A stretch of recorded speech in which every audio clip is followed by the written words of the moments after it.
Hey guys, Saf here with another Raid Shadow Legends video. I'm going to be doing something a little bit different this week. I'm going to be looking at a specific champion. Now, normally I don't do champion guides. That's normally something that Hell Hades does on his channel, and I tend to more focus on the data and the math and the system side of things. But the Doom Tower champions are a little bit different because it takes a very long time to get them. You can't really adjust the order.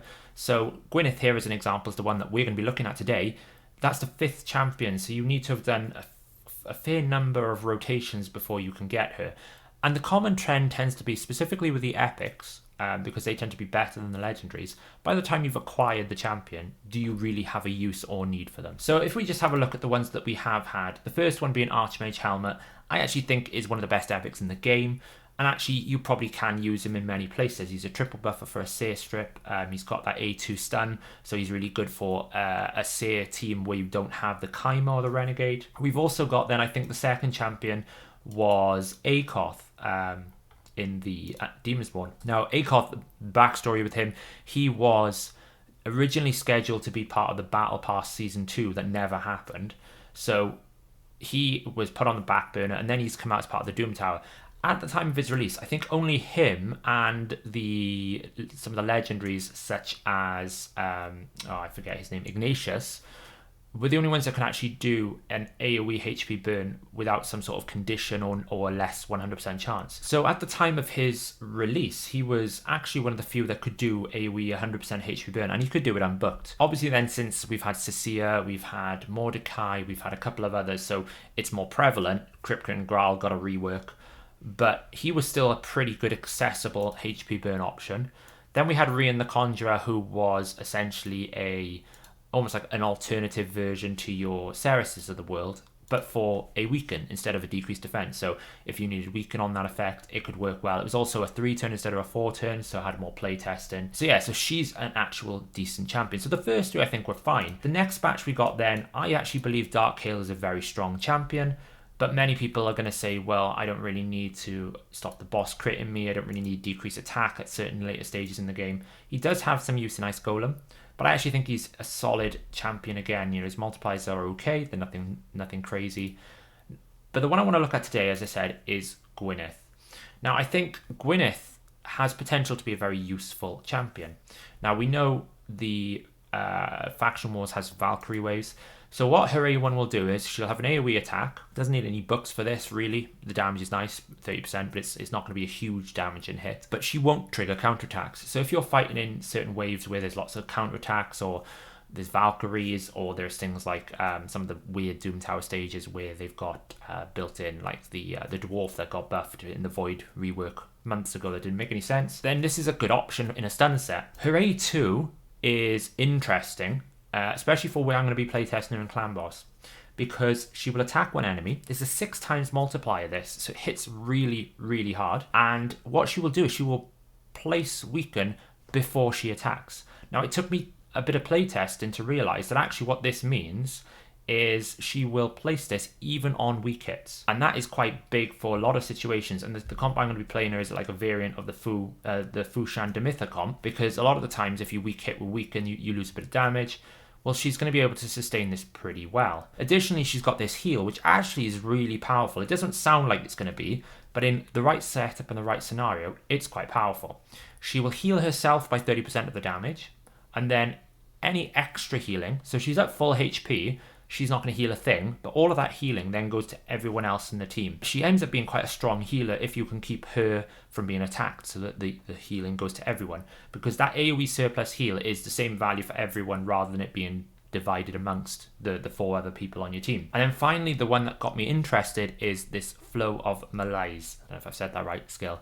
So she will send all the debuffs back from herself to a target enemy. That could have some uses in things like Griffin, where you tend to get a lot of debuffs. Dragon, you can use that to basically send the debuffs back. Potentially other places where you get a lot of debuffs. Iragoth, if you can sort of not get block active skills. I don't really know whether that works, but any place where you get a lot of debuffs and you can keep her alive, you could send it back. And then what she will do is she will ignore 10% for every debuff they're under. So if you get a target, like the Clan Boss, with 10 debuffs. Effectively, this is a ignore defense mechanic, and therefore it's going to hit really hard. She also brings 25% ally speed in Doom Tower. I really kind of hate these things. I'd rather we have more all battles or specific content areas, because there's very few clan boss auras for speed in the game. I think Fushan is being used in my team because it's one of the few that can be used there. Good base stats, and you know, she's not really got base stats that are built for a damage dealer, but because the multipliers are so good, she hits really hard. So just wanted to show this test that I was recording last night when I was doing some testing in preparation for this video. So I've got my Gwynneth here at level 31 just to test some of those features. And what I was noticing, just by surprising, was the fact that she weak hit but still placed weaken. So obviously in this team, we've got Fushan who's providing the decreased defense, Demitha and Ares and Seeker are setting up the unkillable. So this slot is normally designated for a weaken DPS. It could be an Anax, a Turvold, a Brachus. It could be someone who does bring decreased defense as well, like a Draco or a Jintoro. But generally, I prefer to pick just the weakened champions. I was using Turvold for before this video testing, so he obviously was hitting really hard. I don't think she's going to be able to hit as hard as him, but it would be interesting to see. So we're going to see here now, she's going to do her apathy next, and that is going to weak hit, but it's still going to place the weaken debuff. There we go, weaken, and on a weak hit. Now that is really useful because it means if you want more consistency in your clan boss team, you don't have to swap out your DPS if you haven't got a Fushan in this team. So for example, if you're running a variant of this team that maybe doesn't have Fushan who can take up the slack for the 1 key, and you need your DPS slot to actually be able to do the 1 key, then Gwynneth could potentially come in and do the job if you've got another decreased defense, because she'll always get that weaken out even if she weak hits, because she does it before she attacks. Let's take a look at how I have built her. So at the moment I've got her in Savage Cruel. Now the initial idea behind this was trying to maximize the value of her A3. She ignores for every debuff 10%. Now when I was running my original comp, I had 1 toxic set. So between Fushan with his decreased defense and the toxic, I was averaging around about 6 to 7 debuffs. So in my head I was thinking, okay, if I can get Savage and Cruel, that gives me a sort of 30% buffer, and then the other 7 debuffs will get me to that golden objective, which is fully ignoring defense. I'm probably going to test this and then rebuild the champion now, because I think I can actually run and sustain 2 toxic sets with Fushan and Gwynneth without losing the decreased defense and weaken.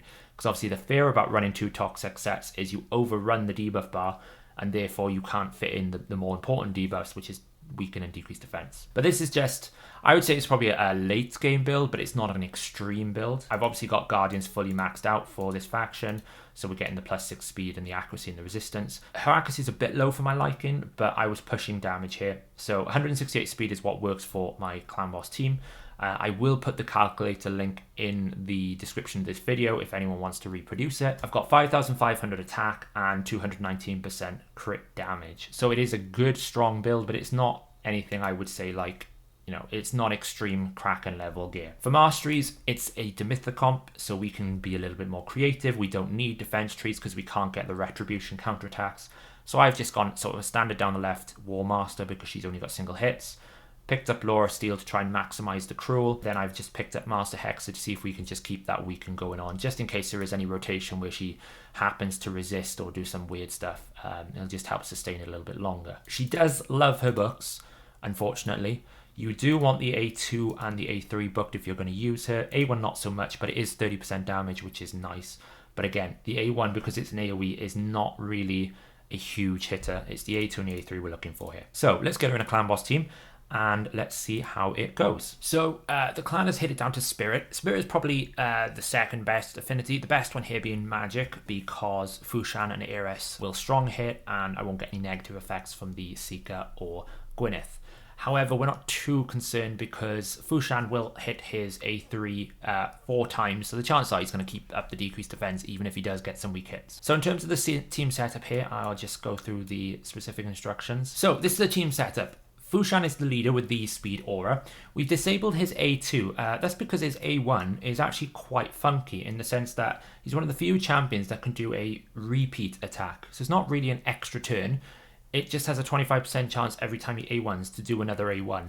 There doesn't seem to be any cap or any diminishing returns in this. It just seems to be a 25% roll. I've seen this hit 4 or 5 times in one hit before, so it's really powerful. We don't really want the A2. It does about the same damage as a single A1. A3 is then obviously enabled, and I've left it as default because you'll always A3 if it's available. The newer champions that we have these days, I think since the AI tool comes out, they tend to forget to do the AI. So I always prefer when I'm setting up a team to force the champion into the rotation I want it to use. So in this instance, I want it to prioritize A2 and then A3, but I'm going to open with A3 just to make this team fully auto. ARS will just prioritize A1.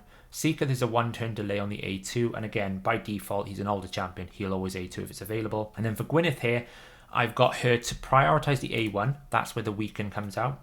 Just to keep that on all the time, and then to do Flow of Malaise on as the secondary attack. In terms of speeds, we've got Fushan at 192. He's in a very strong build, I would say, pretty high end. Demitha's at 298. You don't really need to build much damage. Like, my Demitha's got some resist because I use her in places like Sorath, but ultimately all you want to do is probably get her to 100% crit rate and get her on the speed target. She only attacks once, so you can't really maximize damage. Ares actually is very good for damage. I put her in a toxic set here, and I've got her at just under 4,000 attack and a bit low crit damage because obviously the speed is quite high. Doesn't need accuracy or resist. Hit the speed, hit 100% crit rate, and then just try and get as much damage as you can. Seeker is probably the secondary DPS after the main two, so I've built him in toxic again. This is my experiment with double toxic to see whether or not we overfill the turn meter bar. And again, no accuracy, no resist needed. Hit the speed, 100% crit rate, and then ramp up the attack and crit damage using the sort of the formula or the best ways to optimize. And then for Gwynneth, as I said, we've got about 5,500. I'm pretty sure after this run, I'm going to rebuild her and see if I can push her damage even higher, and we'll see what the results are. So let's get into the fight here now. So Spirit Affinity, the one thing to note with this team comp, you do have to make sure you've got the right balance between Seeker and ARS and the DPS and ARS. The notes will be in, I'll probably pin the comments because it's a bit difficult to explain on here, but there is an equation to make sure that the spirit debuff doesn't have a negative effect.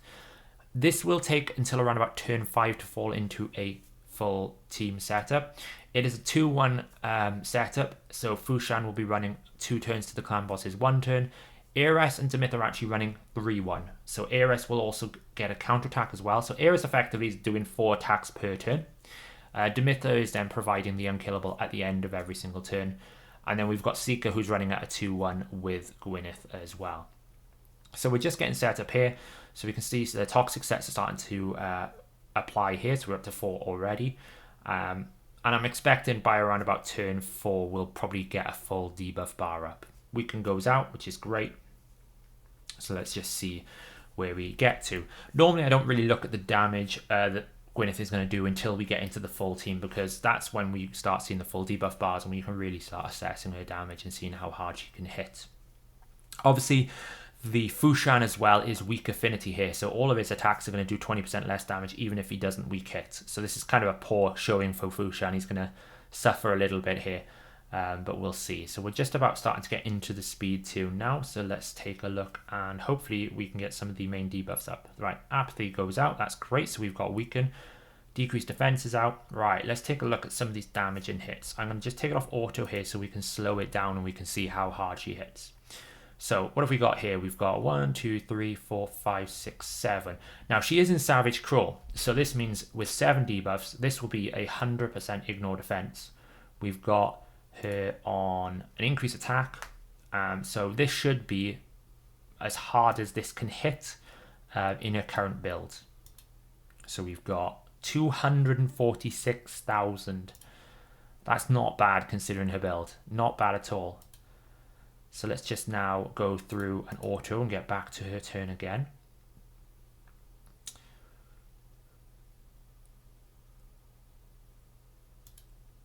Okay, so we're back here. So we haven't got the A2 up at the moment. We're going to do an A1. Now this is an AoE A1. AoE A1s are probably the weakest damaging scale in the game. They clearly don't want you to do lots of damage on an AoE A1. The only one that really comes to mind is Skullcrown and Sinetia, and that's because they've got that special double hit mechanic, but their individual hits are not strong. This is basically along those lines in the sense that because it's an AoE, it's an A1, it's not been coded really high. However, it's still going to do about 86,000 per hit. That's not bad.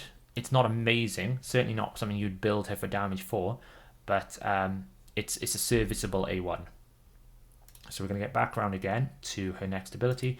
Right, so now we've now got Apathy. So again, this doesn't ignore defense, but it's going to just be a single hit. We'll see how hard this hits. And the other thing you want to watch is look at the heal numbers.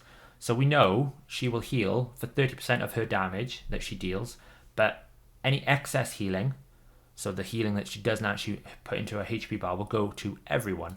So she's at full HP here, so this should be 30% damage heal to everyone. And you will see 70,000 healing. Now, if you're in a situation in Doom Tower and she's at full health, that is a full heal. It's really strong. I didn't actually catch the damage number there, so we're going to go back around to Apathy and just see. Obviously, if you were watching the video, you can see that, but I'm pretty sure that was a huge hit as well. Her A2 hits really hard. So I'm going to let this run through now. We'll speed it up, and we'll see what kind of numbers this particular build gets at the end of the run, and then I'm going to quickly rebuild her into non-Savage Cruel and see how much we can actually do as like a full damage build for Clan Boss.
There we go. That's the run complete. So this is obviously the worst affinity for Fushan, which is our secondary damage dealer. And Gwynneth is coming out with 21 million, but look at the healing. I know obviously it doesn't really matter because everyone's at block damage, but she's out healing a Demitha. That is really hard to do. 10 million healing.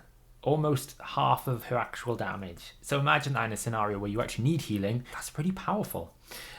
So what we're going to do now is I'm going to rebuild my Gwynneth into a stronger build. And I'm going to do a quick demo on how I recommend people build a champion for damage in Clan Boss using the Hell Hades Optimiser. So what I'm going to do now is I'm going to rebuild Gwynneth into a more damaging sort of build rather than having Savage and Cruel. We're just going to see what we can get in broken sets. So what we do first is, if you can, I would definitely recommend you use a GPU optimizer. If you can't, you can still follow some of this with the brute force, but you won't have the option for the damage specific optimization. So the first tab you go to is stats. You then have by default score, but you want to pick damage. And then what you want to do is pick the skill that kind of you're focusing your build around. So for Fushan, for example, I can do it on the A1 if I want more damage there. For Gwynneth here, obviously her 2 skills do something different. On her A3, it's going to do something different to her A2. So what I'm going to do is I'm going to put A3 as the priority. And then the target enemy defense, I'm going to put a 0 for this example because I know that she's going to be ignoring the defense pretty much all the time because of the toxic sets. However, if you wanted to do just a typical clan boss with decreased defense, that would be around about 608. This number at the top right doesn't include decreased defense. So if you want to factor that in, you just times the number that you've picked up from the stages tool that's been transferred over when you've picked that section by 0.4, and that will give you the post decreased defense number. So we're going to put 0. And then for my speed ranges here, I've got 168 to 170. That's the range that I know I can do. You can use the Deadwood Jedi calculator to determine that. And 100% crit rate I definitely want because I want to be critting all the time. And then what I do is I set the accuracy at 220 because she needs to land weaken. About 220 is probably the very lowest you can do for clan boss. That seems to work okay. But if you want a little bit more security, you can buff it up a little bit. Then slots wise. Now, because I'm not using any particular sets, I am actually going to do something to speed up the optimization process. We often get the question, why is it going so slow? Why is it taking me hours? Well, the main situation here is if you include a banner, the possible number of builds increases dramatically. If you think of the way that, you go to a sort of like a supermarket, you've got aisles for all the different things you want to buy. But if you're only going in there to get milk, as an example, then it'll only go to one aisle, and therefore you've got a very limited selection of things that could happen. When you're doing specific set optimizations, so if I'm looking for just Savage, well, there's only one specific place the optimizer can go look for things, and then it builds it based around that. When I'm doing this kind of thing of give me the best build for damage when I've got 100% crit rate and 220 accuracy, it's got multiple different sections it now needs to go to compare and analyze. So when we had a banner, we had speed. Speed generally tends to cause a lot of different builds. So by taking the banner away, we immediately reduce the number of possible builds we can have. And most of the time, you're going to make the decision about a banner looking at what you've got.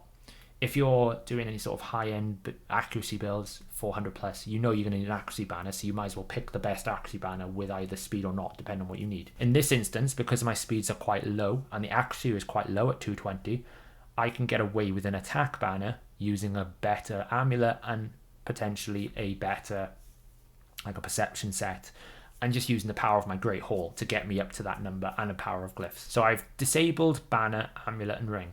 Now, if this is still too slow, again, we can take some extra measures. I don't really want HP percentage boots. I don't really want any flat stats. Then none in my account, hopefully, but I didn't want that. And then I can choose at this speed to go, do you know what? I don't think I want speed boots because I think at the speed at 168, I don't need the speed boots. I can go for more of an aggressive build. And again, with chests, I'm taking out everything I know I won't want. I don't need an accuracy chest, resistance, or any of those. So that means the possible artifacts I need to assess has now just been reduced significantly. Gloves, I'm going to say I only want crit damage. I don't want crit rate. So now the list of possible artifacts has been shrunk. Sets then, I tend to leave this all the time, whatever. The only thing to note with the block damage is Revenge is actually quite powerful because you can't really use Retribution Masteries. So if you can get 3 Revenge, that's a 15% chance to counterattack. That just helps your damage. In an ideal world, I'd have in Retribution a Retaliation artifact sets, but I don't really like farming Ice Golem, and I would lose too many stats, so I'm not going to do it for this one. The new feature we've now got is glyphs, and I think this is really good to do. If you haven't got many high-end glyphs, that's fine. You can just pick the number you roughly want. So I'm going to say I'm willing to glyph all the pieces that have speed to 3 and all the accuracy to 8. And then options, I've set some masteries for myself. I'm not going to include any of my locked ones. And then I'm just going to set it to around about 75 range. Obviously, if I increase this further up to 100, it takes longer. If it's still too long, just bring it down a little bit. So that was quite quick. I'm actually going to try 100 and see how long it takes. So it's quite quick. So those little optimizations I've done now have probably reduced about 60% of my possible builds. So here we can see now it's given me the top 10 ranked builds. The way it does it on damage is it basically goes, okay, so you've told me you want to optimize around this. So I know the multiplier is 4.8. So I'm going to pick this multiplier with this build, and I'm going to return to you the top 10 builds that return the highest number for this particular skill, calculated. So that's what we're getting. The only thing you need to take special care with is this doesn't matter here because I've got 0 defense, so there isn't any sort of damage reduction. But if some of these sets have a cruel set, you might find that position 5 is slightly more damage for the skill just because it's not factored in that ignore defense component. That's something we need to work on. So the top one here is the highest damage build, but actually I'm going to look at this particular one because there's less artifacts I need to upgrade.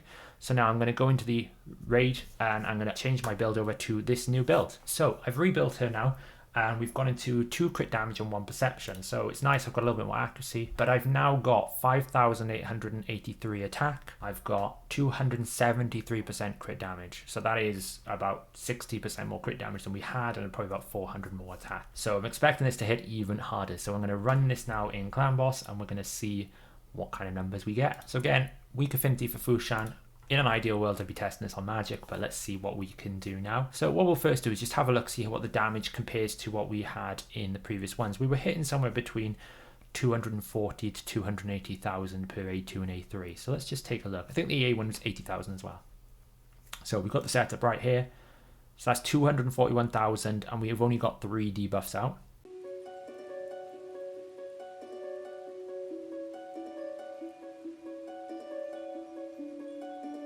Okay, so we've got some debuffs out now. Let's take a look and see what we're going to hit here. So I'm going to take it off auto, and I'm going to let one more auto go through. So 325,000. I didn't quite clock how many debuffs we had out there, but I think it was close to 10. So we're seeing like Savage and Cruel may sound great for Arena, but for Clan Boss, it really, you know, you lose too many stats here. So we haven't got decreased defense out at the moment due to a weak affinity, which is a bit of a pain, but we'll just have to wait.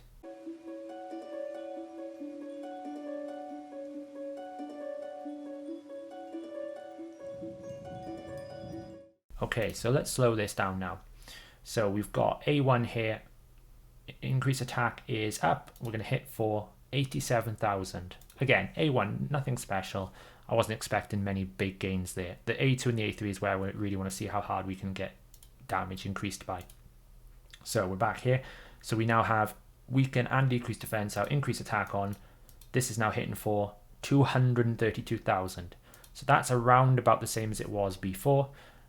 Not too much difference. Obviously we would have lost the ignore defense a little bit, but we'll see. So I'm not going to play this through like the last one. I think this that last show was a good thing. I'm going to bring the results screen back at the end, and then we can see how much damage this new build does compared to the last one. I think the last one did about 21 million. I'm hoping for around about 25. We'll see what happens. So I hope that was interesting for you. It's a little bit different to what I normally do, but I did want to give a bit of a highlight to Gwynneth because I do think she's actually a very good champion with lots of interesting kit. I'm actually going to see if I can use her healing in other places. Whether I can keep her alive or not is a whole nother question. But yeah, if you like the video, give it a thumbs up. I'm sure next week we'll be back on another Force Science video. I've got lots of things queued up to do, and hopefully I'll catch you in the next video.